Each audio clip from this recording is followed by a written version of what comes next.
स्वागत है आप सभी का इस दिव्य गाथा में, जहां महाकाल और उज्जैन की आभा आलोकित होती है। आपसे विनम्र अनुरोध है कि कृपया अपने मोबाइल फोन्स को साइलेंट मोड में डालें या स्विच ऑफ कर दें, ताकि आप इस प्रस्तुति का संपूर्ण आनंद बिना किसी व्यवधान के उठा सकें। इस शो के प्रस्तुतकर्ता हैं उज्जैन स्मार्ट सिटी लिमिटेड। निष्पादक हैं मध्य प्रदेश पर्यटन। तो प्रस्तुत है महाकाल की शक्ति, उज्जैन की भक्ति।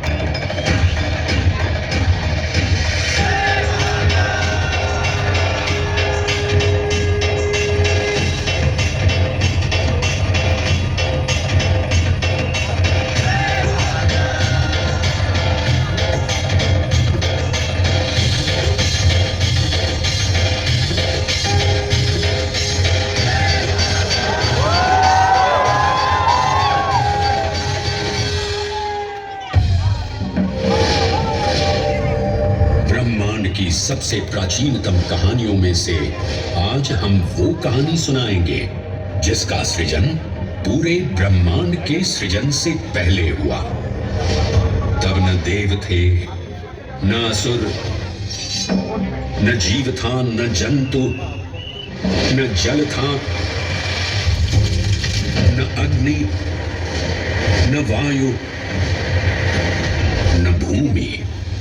समष्टि के शून्य में विराजती एक शक्ति, कालातीत और कालों के नियंता।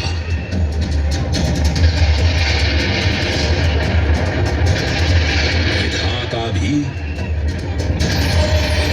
और विध्वंसक भी, अखंड, अचल, अविनाशी।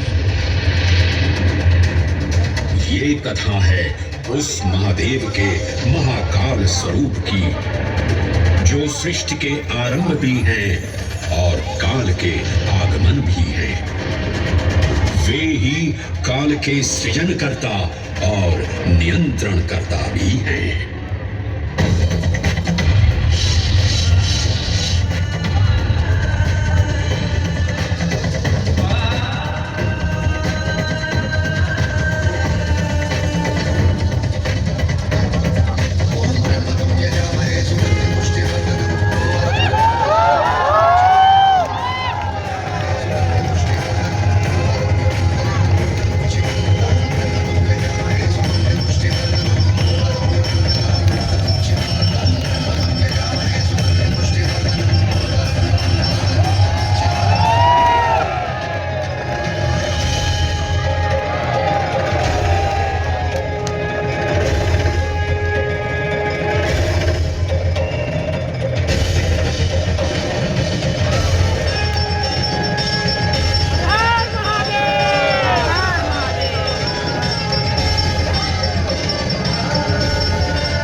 निर्विकार होते हुए भी अपनी माया से विराट विश्व का आकार धारण करने वाले महाकाल,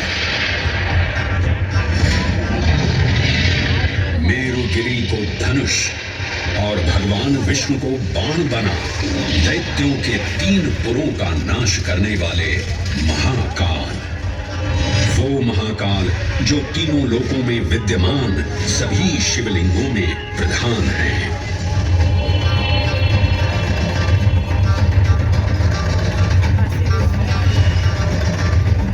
वो महाकाल जिनके त्रिशूल की तीनों नोकों से काम, क्रोध और लोभ पर नियंत्रण होता है, जिनके मस्तिष्क पर चंद्र शीतलता का प्रतीक है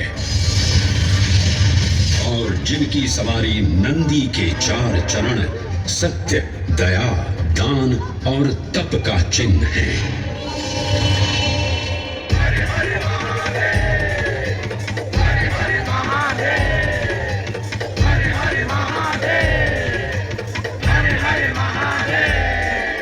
न पुण्यं न पापं न सौख्यं न दुःखं न मन्त्रो न तीर्थं न वेद न यज्ञ अहं भोजनं नैव भोज्यं न भोक्ता चिदानन्दरूपं शिवोऽहं शिवोऽहम्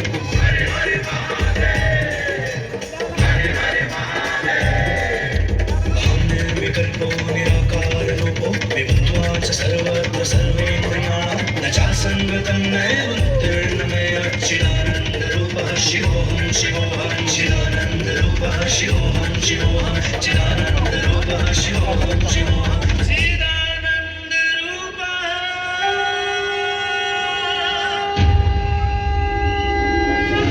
वराह पुराण में कहा गया है, नाभिदेशे महाकालस्तन्नाम्ना तत्र वै हरः, अर्थात नाभिदेश उज्जैन में स्थित भगवान महाकालेश्वर तीनों लोकों में पूजनीय हैं। आकाशे तारकांलिंगम पाताले हाटकेश्वरम मृत्युलोके महाकालम सर्वलिंगम नमोस्तुते। आकाश में तारकलिंग के रूप में, पाताल में हाटकेश्वर के रूप में और मृत्युलोक में महाकाल के रूप में स्थित भगवान शिव को प्रणाम। समस्त लिंग स्वरूपों में विद्यमान भगवान शिव को सादर नमस्कार। नाभिदेश उज्जैन का अटूट बंधन है महाकाल के साथ, जो महाकाल स्तोत्र में उल्लिखित है।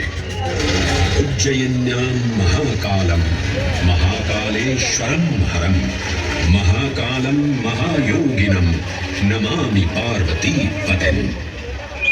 तो चलिए मैं आपको कथा सुनाता हूँ इसी महान उज्जैन नगर की। उज्जैन, जिसे संस्कृत साहित्य में अवंतिका, विशाला, कुशस्थली, पद्मावती, कनकशृंगा, स्वर्णशृंगा, प्रतिकल्पा, कुमुदवती और अमरावती के नाम से पुकारा गया। उज्जैन, जो मनुष्य को मोक्ष प्रदान करने वाली 7 नगरियों में से एक है। उज्जैन, जहां 84 महादेव का आशीर्वाद प्राप्त है। उज्जैन, जिस पर सदा ही कृपा रहती है महाकाल की। यहाँ सतत क्षिप्रा नदी की निर्मल धारा बहती है। डमरू के नाद से जीवन को ऊर्जा मिलती है। घंटियों की झंकार मन को आनंदित करती है। और यहाँ का आकाश शिव आशीष स्वरूप है। श्मशान ऊषर क्षेत्र पीठम तू मनमेव च पंचकत्र न लभ्यते महाकाल पुरद्दते। अर्थात यहाँ पर श्मशान, ऊषर यानी अनुपजाऊ भूमि, क्षेत्र अर्थात पवित्र भूमि, पीठ यानी शक्ति स्थान और मन अर्थात आध्यात्मिक शांति का स्थल, पांचों एक ही स्थान पर उपलब्ध है। ये संयोग महाकाल की नगरी उज्जैन की महिमा को और गरिमामय बना देता है। उज्जैन के इस अलौकिक स्वरूप से प्रभावित हो महाकवि कालिदास अपने काव्य मेघदूत में लिखते हैं, हे जलधर, यदि महाकाल के मंदिर में समय से पहले तुम पहुंच जाओ तो तब तक वहां ठहर जाना जब तक सूर्य आंख से ओझल न हो जाए।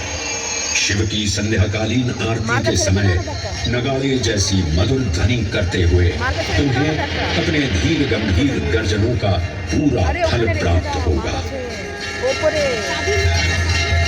ये संध्या आरती, जिसे कालिदास ने सराहा है, अत्यंत महत्वपूर्ण है, क्योंकि ये वो प्रहर है जब सभी देवी देवता गंधर्व यहाँ उपस्थित होते हैं।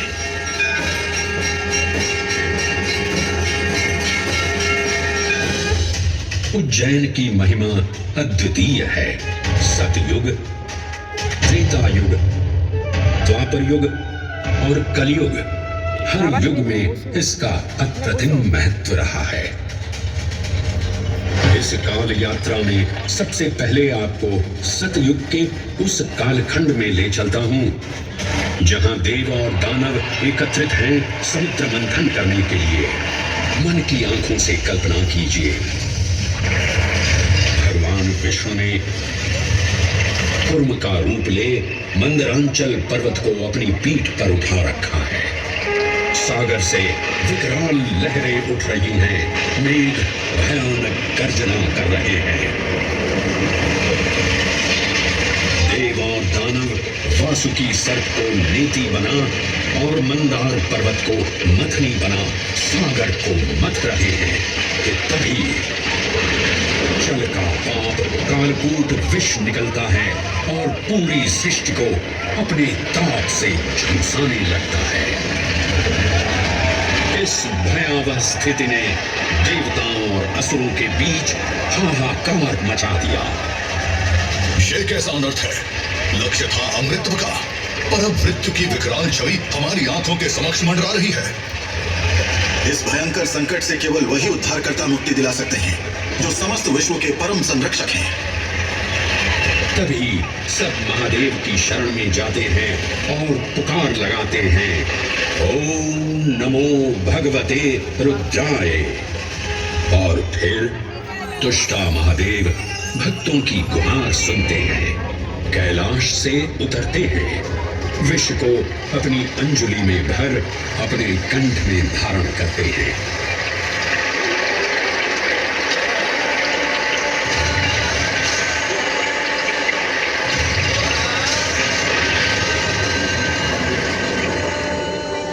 अंततो गत्वा सागर मंथन से अमृत कलश प्रकट होता है।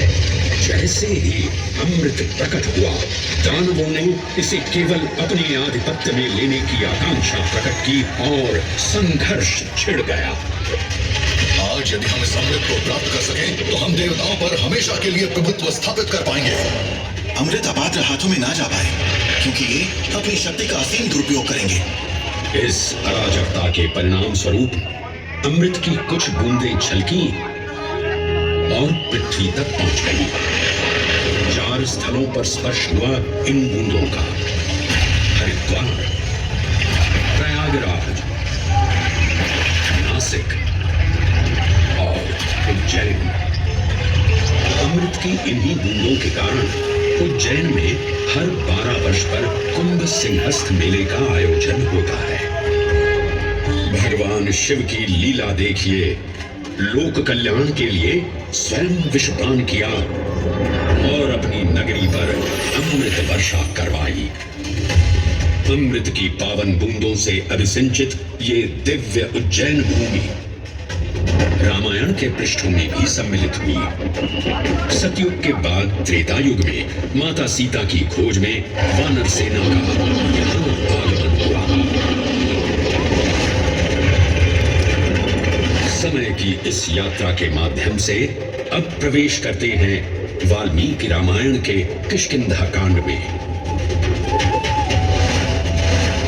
जब वानर राजा सुग्रीव अपने यूथपतियों से सभी प्रमुख स्थानों पर जाने के लिए कहते हैं और उन्हें अवंती नगर यानी उज्जैन जाने का आदेश भी देते हैं। मेखला, उत्कल के क्षेत्र, दशर्न के नगर, आब्रवंती, अवंती और विदर्भ के राज्य, साथ ही माहिष्का के आकर्षक राज्य में भी पूरी तरह से खोजना होगा। एक युग भगवान विष्णु के राम अवतार से संपृक्त और अगला युग उन्हीं के एक और दिव्य अवतार से समरस होना, ये अद्वितीय संगम केवल उज्जैन में ही संभव था। परंतु एक क्षण ठहरिए और ध्यान से सुनिए। ये हैं महाकाल के 1008 दिव्य नाम। हाँ, मैंने कालचक्र को परिवर्तित कर दिया है और अब द्वापर युग का शुभारंभ हो चुका है। विस्मय पूर्ण हो जाएंगे ये जानकर कि महाकाल के इन नामों को स्वयं भगवान श्री कृष्ण ने रचकर पिरोया था। महाकाल सहस्रनामावली की ये अद्भुत रचना उस समय की है जब योगेश्वर कृष्ण, उनके मित्र सुदामा और शेषावतार बलराम ने अवंती नगरी में स्थित संदीपनी ऋषि के आश्रम में वेदांत दर्शन और शस्त्र विद्या की शिक्षा ग्रहण की थी।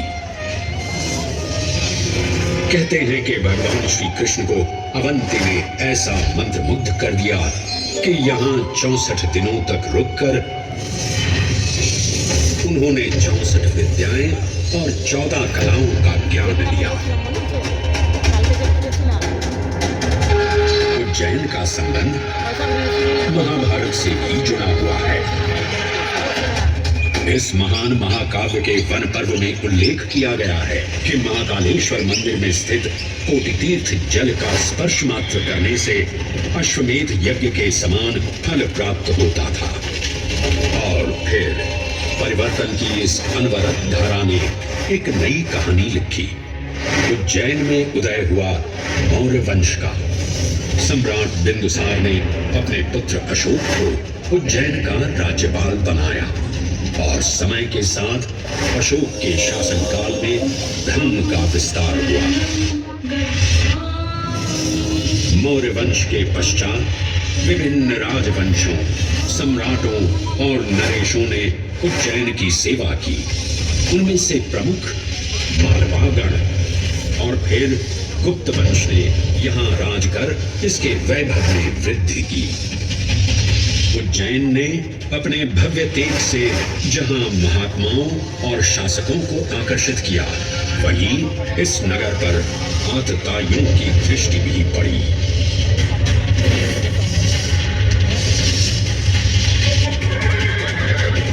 शक मध्य एशिया की खानाबदोश जनजाति थी, जिन्होंने उत्तर पश्चिमी और मध्य भारत के कुछ हिस्सों पर आक्रमण कर अपना शासन स्थापित किया।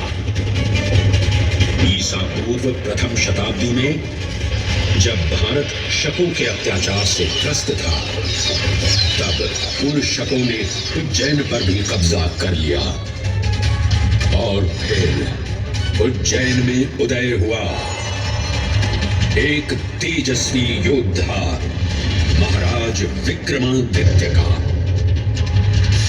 एक तरफ शकों का बल तो दूसरी तरफ विक्रमादित्य का अद्वितीय पराक्रम।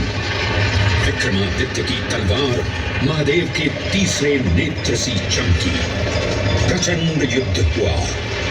महाकाल की कृपा से शूरवीरों ने शकों को परास्त किया और उज्जैन में गणतांत्रिक शासन स्थापित किया।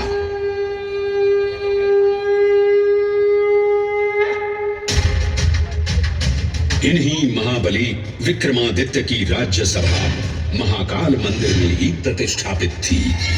आज भी इस मंदिर की घंटियों में विक्रमादित्य की वीरता और शौर्य की प्रतिध्वनि गुंजायमान होती है।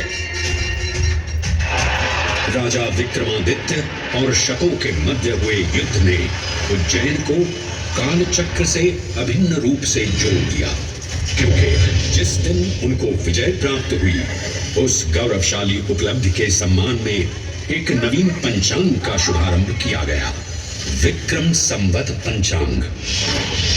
आज भी कई हिंदू पर्व और धार्मिक अनुष्ठान विक्रम संवत पर आधारित हैं।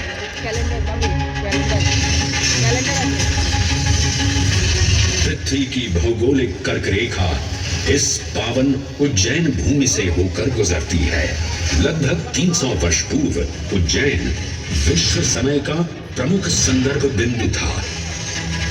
यही कारण है कि उज्जैन की वेदशाला में वराहमिहिर, आदित्यदास, ब्रह्मगुप्त, आर्यभट्ट और भास्कराचार्य जैसे महान विद्वान अनुसंधान और अध्ययन में तल्लीन रहते थे। खगोल शास्त्र का केंद्र, महाकालेश्वर का आवास, जगत गुरु कृष्ण की नगरी, विक्रमादित्य का राज। जयति जय उज्जयिनी, वैभवशालिनी नगरी उज्जैन।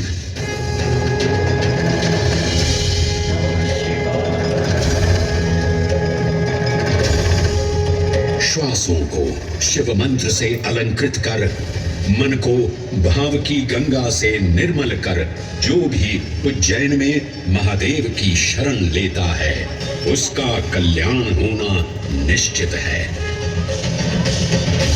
आज सुनी सबने गाथा महाकाल की, दर्शन जिनके दुर्लभ हैं, नमन करे जिन्हें काल भी, चरण में जिनके है बसा। ये समस्त संसार कभी नहीं देखा होगा धरती पर ऐसा चमत्कार। हर हर महादेव।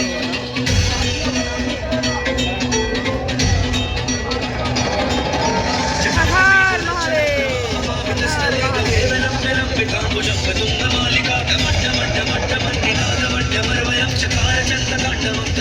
शिव शिव शिव